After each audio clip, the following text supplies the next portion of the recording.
Ration బియ్యం అక్రమ రవాణాపై సిట్ను ఏర్పాటు చేసింది ఏపీ సర్కార్. సిట్లోని సభ్యులను మార్చనున్నట్లు తెలుస్తుంది. బృందం సభ్యులుగా ఉన్న డీఎస్పీలు అశోక్ వర్ధన్ రెడ్డి, బాలసుందర్రావు, ఆర్ గోవిందరావులను నియమించింది ప్రభుత్వం. అయితే వీరి నియామకంపై అభ్యంతరాలు వ్యక్తమవుతున్నాయి. గతంలో వైసీపీ ప్రభుత్వానికి అనుకూలంగా ఉన్నారనే ఆరోపణలు వినిపిస్తున్నాయి. ఈ నేపథ్యంలో పోలీసులతో పాటు పౌర సరఫరాల ఇతర శాఖల అధికారులకు చోటు కల్పిస్తూ మరో జీవో విడుదల చేయనున్నట్లు తెలుస్తుంది.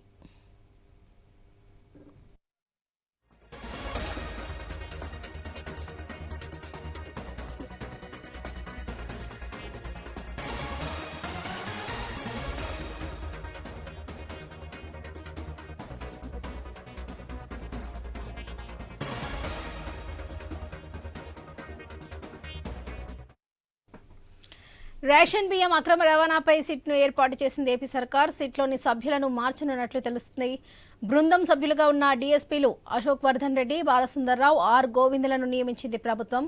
ఇదే విషయానికి సంబంధించి మరిన్ని అప్డేట్స్ మా ప్రతినిధి హరీష్ అందిస్తారు. హరీష్, చెప్పండి.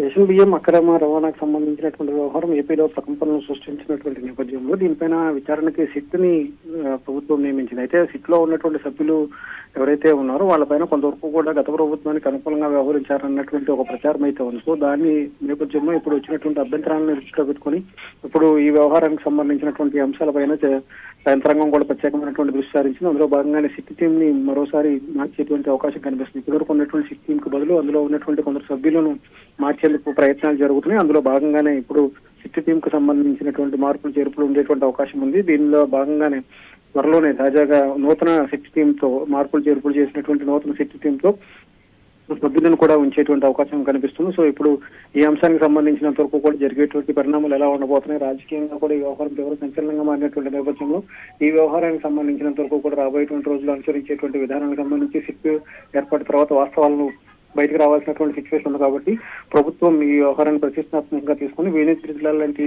కీలకమైనటువంటి అధికారిని చీఫ్ గా నియమించినటువంటి నేపథ్యంలో ఆయన సారథ్యంలో పనిచేసిన సభ్యులకు సంబంధించినటువంటి అంశంపై కూడా ప్రభుత్వం ప్రత్యేకమైనటువంటి ఫోకస్ పెట్టింది. వారి నుంచి వచ్చినటువంటి అభ్యంతరాలు కావచ్చు, బయట నుంచి వచ్చినటువంటి ప్రచారం కావచ్చు, వీటన్నింటినీ కూడా దృష్టిలో పెట్టుకుని ఇప్పటివరకు ఉన్నటువంటి సభ్యులను కూడా కొంతవరకు మార్చేటువంటి అవకాశం కనిపిస్తుంది. ఈ వ్యవహారానికి సంబంధించినంత వరకు రేపు లేదంటే ఎల్లుండిలో సిటీ టీమ్ కు సంబంధించినటువంటి అప్డేటెడ్ టీమ్ ని కూడా బయటకు పెట్టేటువంటి అవకాశం అయితే మనకు కనిపిస్తుంది.